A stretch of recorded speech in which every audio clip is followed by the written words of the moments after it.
welcome to The Writing Life. I'm Steve Long, and so pleased to have as my guest today Barbara Drake. Barbara is, and I don't know the right term, is it former or retired professor, or? The word is emeritus. Emeritus. But that sounds now better people yet. have started saying emerita if you're a woman to make sure that you get the Latin ending that's feminine. But I can still, you can be emeritus. Okay. Everybody knows what that is, but that means that you still have your status as a full professor, which was what I was when I retired, and I still have wonderful privileges such as faculty rights to using the library and research and so on, and, Sure. and the swimming pool. Okay, well, all good stuff. I'm happy about those. Sure. Yeah. And Barbara, I was asking about your publishing. The ones that I know about, there's a couple of books of poetry, am I right? Sure. And which I love, and I wanted to say this, I'll say it now. You're one of my favorite poets. And I've told you before, I think your work is so accessible.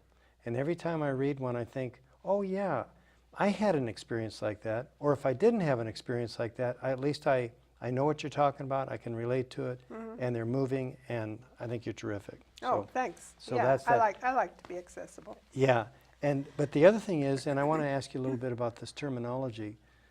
You've done 2 books of, again, is it memoir or creative nonfiction? Creative nonfiction is how they're listed.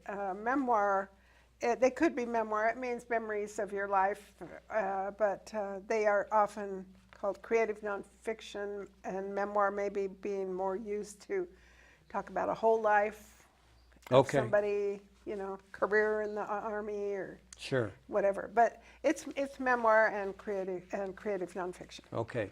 And just because this is about writing, it sounds to folks like an oxymoron, or it could, creative nonfiction.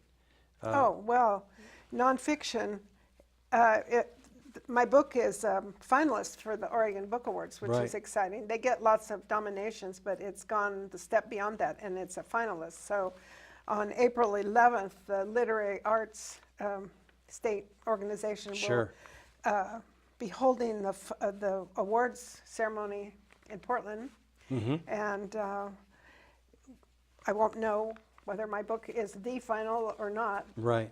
But it's a great thing because they're all good books that make it to the finalists. But there are different categories, and mine is in creative nonfiction. There are also categories for fiction, poetry, young adult, I guess. Let's see, I can't remember. Children's, anyway. There are graphic novels. Sure. And there's a category for nonfiction, which distinguishes it from creative nonfiction. And it includes books like Tim Palmer's book about a guide to Oregon rivers. Okay. So you see it's a guide and an information book, and he writes the text in it, but it's not creative nonfiction, even though he's a creative person. But it's an information book more than a memoir. I went a couple of years ago to that event, and in fiction, The Orchardist won, and so I got the book and read it. It's amazing. Congratulations to you. That's such an honor. That's no small award. So, my book is about living in Yamhill County too. So, life in the country in Yamhill County. So I think that's fun to be here and talk about our area. So just to get it on camera, can show the cover of your book, Morning Light. Yeah. And then the previous one, tell me the Peace title. at Heart. Peace at Heart. And I love both of those. Thank you. Yeah. In fact, I have sent you things about sheep and sheepdogs. And I know you guys have a lot of fun. Yeah, I have 2 new border collies. My old dogs died year before last, and I thought, am I too old to get a new puppy? And I ended up getting 2. Well, that'll take care of that. I'm working hard on that. Sure. I think they keep me young. Yeah. Oh, I think animals are a delight. Yeah. So I wanted to ask you, I know you're very busy. What is your writing schedule? How do you produce this work and do everything else that you do as well? Well, how do I do it? I write, it's slow.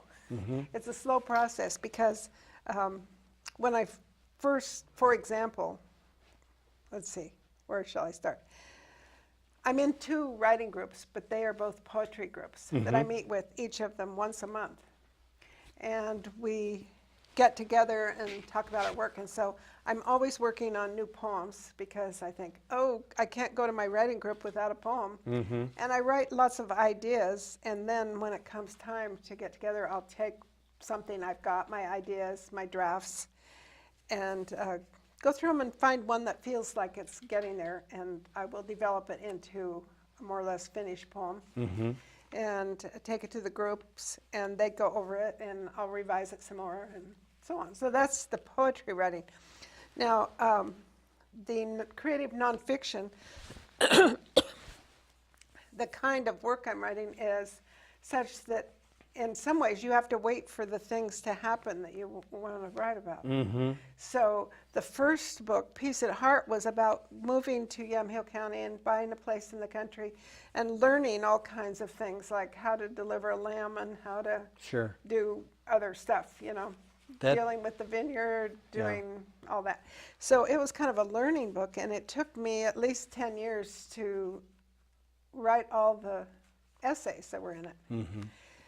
And then some time goes by, and more things kept happening that interested me, so I started writing more of these, and some of them were published, and some of them I just wrote and kept, and then I thought this could be another book. So I looked at it, and it's more like a book about, as I just mentioned, getting older and thinking, when I first moved to the country, I thought, and my husband and I thought, when you retire me, we'll move back to Portland where we had lived. Now I've been retired from Linfield for 8 years, and we're still staying put. So it's kind of a book of stories about why we're still there, things going on. Well, I know the first book reminded me of, if I pronounce his name correctly, James Herriot. Oh, yeah. All Things Great and Small, I think. I To me, it liked had this. that gentle country feel, and just, it was terrific. Oh, that's nice. Yeah. Well, the country keeps going on. Sure. And things happen. Well, among your other accomplishments, you really are responsible for starting the Terroir Creative Writing Festival. With a couple of other people, yeah, and some other people besides that. There were. Yeah. In fact, I think I was asked fairly early on Oh, to yeah, to I think join you were there in the beginning, weren't you? Yeah, I was. Yeah. But it was really your idea, and my view of it was, this is unknown territory. Right. Let's try it, and gee, I hope we can pull it off 1 year. Well, it's been 7. No, this will be 7. Yeah, this will be the 7th annual Terroir Creative Writing Festival. Sure. And so, yeah, that was a year where we were kind of uncertain what we were doing, but we thought it would be good to do it. Well, and either fortunate or your influence or something, we have had terrific speakers and presenters. Yeah. You want to recall a few of those anyway? Well, over the years, in the first year, we had Ursula Gwynn and Molly Gloss and other people, and then you were there, and Ellie Gunn was in it Yes, the I first year, a remember. local writer. Sure. Other people, I can't go through the whole list for all the years, but over the years we've had excellent speakers, and this year, let's see, who have we got?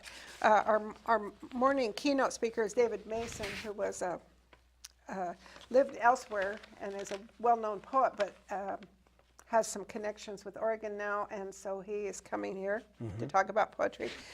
In the afternoon, we're having Sean Levy, who for years was a movie writer for the Oregonian, but he's also published a number of books on Hollywood and Jerry Lewis, Rat Pack stories, boy, and so yeah. on, all of that, and knows a lot about Hollywood, and he's going to talk about his journalism in that area.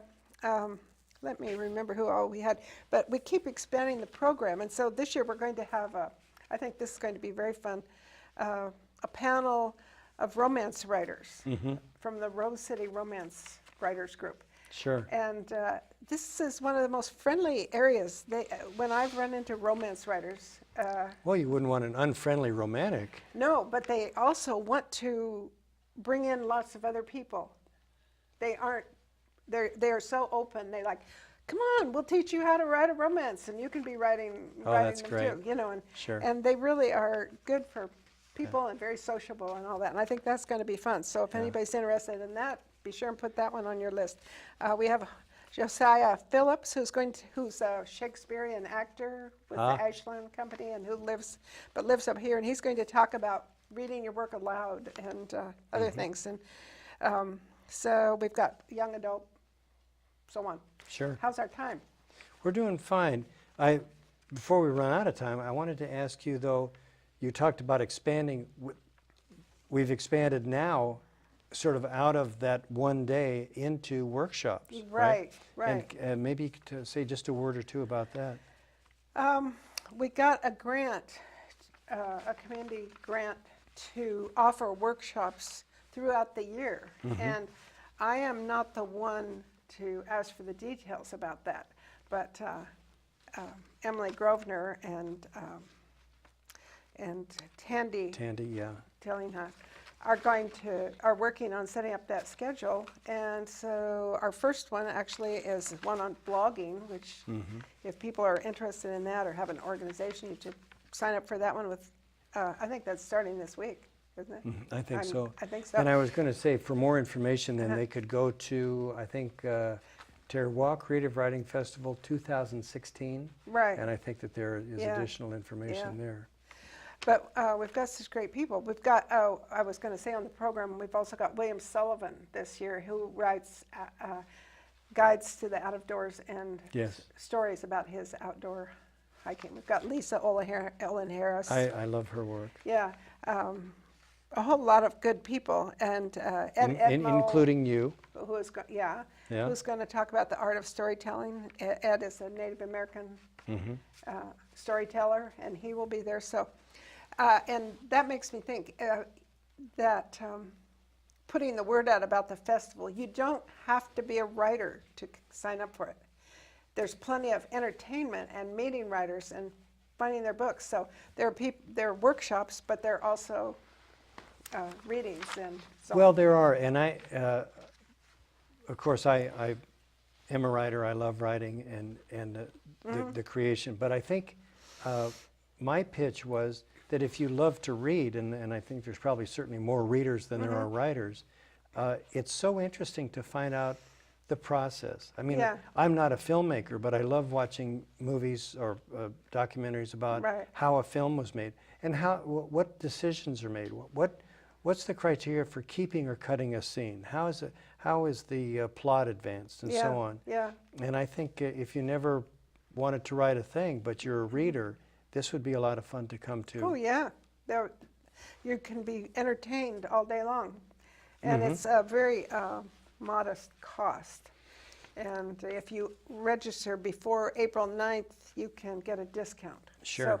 So for people who are, go on to the Arts Alliance of Yamhill County, the AAYC page, or the Terroir page, and look for all the details, because I'm sure I'll forget something that I should tell you. Yeah, well, there's a lot of information there. By the time this airs, it'll be too late to enter for Paper Gardens. Because we talked about AAYC. But in fact, I think it's in May that the presentations are made, so that'll be fun. For the Paper Gardens. Yeah, you betcha. Yeah, I don't work on that, but I admire what they're doing. I'd love to see all the locals come out with their work. Yeah, that's great. All right. Well, Barbara, thank you so much. Again, I love your work. I love the inspiration for the terroir. I think 7 years now means it's pretty established. Yeah. So we invite people to come to that. Do I have time to just say, one of the things we hoped for was that we would find out more writers, make this a good community for writers to be working. And I think that has really worked, because I keep running into writers around here. And just, Well, don't hurt them, but it's good to run into them. Huh? Yeah. So thank you, folks, for watching. And again, if you have a suggestion, a guest that you'd like to see, a topic that you'd like us to cover, you can reach me through my website, stephenwlong.com, and hope to see you next time. Thanks.